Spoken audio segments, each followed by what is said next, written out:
शिव जी कहने लगे, हाँ आज मैं पैदल जा रहा हूं क्योंकि पुण्यवान को लेकर जा रहा हूं। पुण्यवान प्रभु, मेरे लिए क्या आज्ञा? शंकर भगवान ने कहा बस यही आज्ञा है कि आप बताओ कि आप श्रीमन नारायण क्यों करते हो।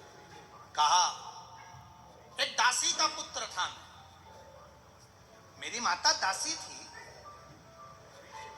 एक ही काम करती थी, संतों के घर का भोजन बनाना, ऋषियों का भोजन बनाना, साधुओं का भोजन बनाना, और भोजन बनाकर उस भोजन को ब्राह्मण संतों साधुओं को खिलाना। और वो भोजन में जब संत भोजन करते थे, सब समाप्त हो जाता था, तब मेरी माँ संतों की उस पात्र को धोने जब बैठती थी, संतों के पात्र को धोते समय उनके पात्र में जो झूठन बच जाती थी, वो संत ब्राह्मण के उस झूठन को मेरी माँ पा लेती थी। मेरी माँ वो झूठन को पाती थी, मैं गर्भ में था, मुझे वो झूठन का भाग प्राप्त होता था। वो झूठन के भाग से आज मेरी भाग्य जम गए और मेरे भाग्य बदले और मैं साधारण से बालक से देवर्षि नारद बन गया। ये संत कृपा से, ये गुरु कृपा से, ये ब्रह्म कृपा से, ये कोई साधारण कृपा नहीं है।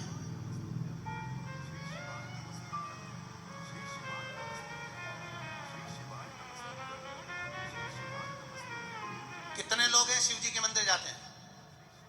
हाथ उठाओ जरा जम के। सब जाते हो? रख लो। कितने लोग हैं जो शंकर जी के मंदिर में जल चढ़ाते हो? उठाते जाओ हाथ। चढ़ाते हो? रख लो।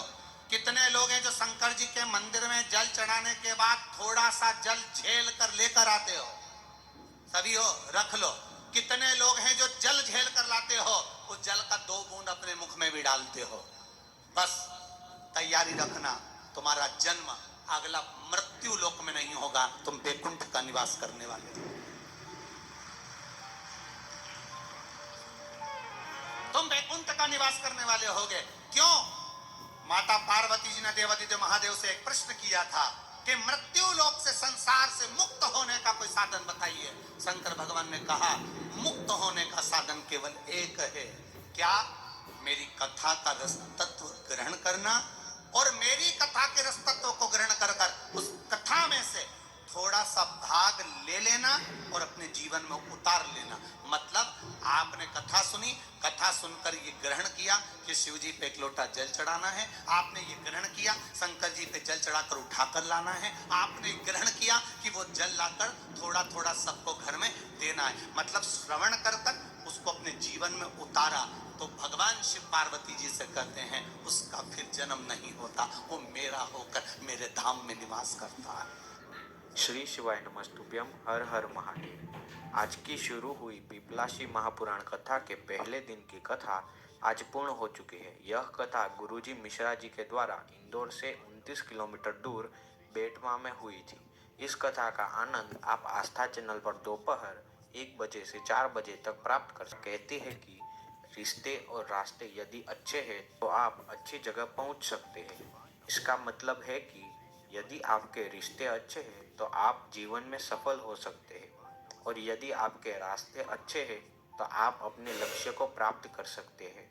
आज की कथा की तीसरी जानकारी। राधा जी बेडमा से एक पत्र लेकर आई। उन्होंने बताया कि उनके पिताजी की तबीयत अचानक से वैक्सीन लगने से खराब हो गई थी। उन्होंने डॉक्टर को दिखाया तो डॉक्टर ने बड़ी बीमारी का संकेत बताया। राधा जी और उनके परिवार के सभी सदस्य बहुत परेशान हो गए थे। उन्होंने बाबा भोलेनाथ से प्रार्थना की कि उनके पिताजी ठीक हो जाए। राधा जी ने बताया कि उन्होंने गुरुजी के बताए अनुसार सोमवार की अष्टमी का उपाय किया। उन्होंने शिवलिंग पर लाल चंदन का लेपन किया और थोड़ा सा चंदन अपने पिताजी को भी लगा दिया। इसके साथ ही उन्होंने शिवलिंग पर जल और बेलपत्र चढ़ाना उसका आचमन शुरू कर दिया। कुछ समय बाद राधा जी के पिताजी की तबीयत में सुधार आने लगा। उन्होंने बड़ोदरा में ऑपरेशन की डेट दी, लेकिन ऑपरेशन की आवश्यकता नहीं पड़ी। कुछ दिनों के बाद राधा जी के पिताजी पूरी तरह से ठीक हो गए। राधा जी ने गुरु जी का आभार व्यक्त करने के लिए कथा पंडाल में आकर कथा सुनी। आज की कथा की चौथी जानकारी। गुरु जी ने कहा कि एक बात आप अपने जीवन में याद रख लीजिएगा कि सतमार्ग में जाने के लिए बहुत अड़चने आती है, लेकिन गलत मार्ग में चलने के लिए बिल्कुल अड़चने नहीं आती। गुरुजी ने उदाहरण देते हुए कहा कि आपको क्रोध मात्र 10 मिनट में आ जाता है और उससे आपके कोई गलत फैसले ले लिए, किसी को तलवार मार दी, चाकू मार दिया, आपने डंडा मार दिया, तो उसकी सजा आपको जीवन भर जेल में रहकर काटनी पड़ती है। इसीलिए हमेशा सतमार्ग में चलिए और गुस्से में सही निर्णय लीजिए। आज की कथा की 5वीं जानकारी। गुरुजी ने कहा कि आपको भीतर से भक्ति का भाव प्रबल होना चाहिए। शिव मंदिर जाकर जल चढ़ाना चाहिए। अगर मंदिर नहीं जा सकते हैं तो घर में सूर्य भगवान को अर्घ्य दे सकते हैं। अगर वह भी नहीं कर सकते हैं तो घर में जो तुलसी माता जी के पौधा है उसमें प्रतिदिन जल चढ़ाना शुरू कर दी। आज की कथा की 6ठी जानकारी। दीपिका राजपूत जी धार से पत्र लेकर आई। उन्होंने बताया कि उनके भाई 7 वर्षों से सरकारी नौकरी की तैयारी कर रहा था, लेकिन हर बार 1 या 2 नंबर से रह जाता था। दीपिका जी ने बताया कि उन्होंने गुरुजी के बताए अनुसार हर रोज सुबह उठकर शिवलिंग पर जल चढ़ाना और उसके बाद अपने भाई के लिए प्रार्थना की।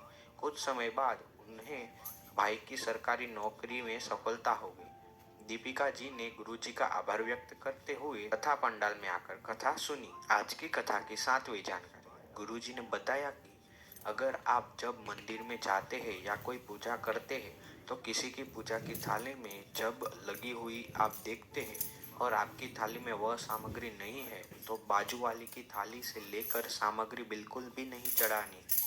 हमें भगवान की भक्ति में जो हमारे पास है वही देवाधिदेव महादेव को समर्पित करना है। इस बात का आप सभी को विशेष ध्यान रखना है। आज की कथा की 8वीं जानकारी। गुरुजी ने कहा कि श्री महापुराण कथा कहती है कि आपको दूसरी की थाली से बेलपत्र लेकर नहीं चढ़ाना चाहिए। बेलपत्र यदि आपके पास नहीं है तो देवालय से लेकर उसे धोकर चढ़ा दीजिए। मतलब जब शिवलिंग पर जो बेलपत्र चढ़ी होती है आप भोले बाबा से निवेदन करके उनसे ही बेलपत्र प्राप्ति कीजिए और वही धोकर वापस शिव जी को अर्पित कर दीजिए। महादेव से लेने से कोई दिक्कत नहीं है।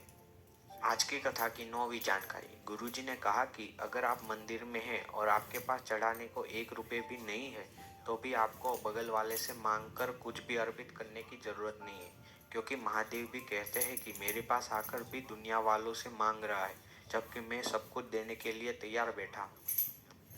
आज की कथा की 10वीं जानकारी। गुरुजी ने बताया कि श्री महापुराण कथा कहती है कि बेलपत्र के पेड़ की जो छाया होती है शिव पार्वती के हस्तकमल की जो छांव है उसी के समान है। बहुत महत्व है बेलपत्र के वृक्ष का। आज की कथा की 11वीं जानकारी। गुरुजी ने बताया कि अगर कोई नारी शादी के बाद शिव मंदिर में जाकर 1 लोटा जल अर्पित करती है तो वह अपने ससुराल पक्ष की 71 पीढ़ी को तारती है, साथ ही मायके के पक्ष की 71 पीढ़ी को भी तारती है। आज की कथा की 12वीं जानकारी।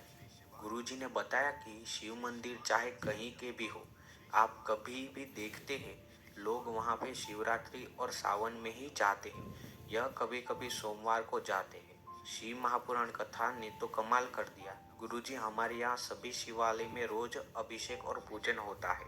आज की कथा की 13वीं जानकारी। गुरुजी ने आज की कथा में एक उपाय बताया है। उन्होंने बताया है कि जिन लोगों को धन की कमी है उनके लिए एक विशेष उपाय है। हफ्ते की जो 7वें दिन होते हैं उनमें से एक दिन जो सोमवार का दिन होता है, सोमवार का दिन गौरी और शंकर का होता है और इस दिन बेलपत्र के वृक्ष के नीचे गौरी और शंकर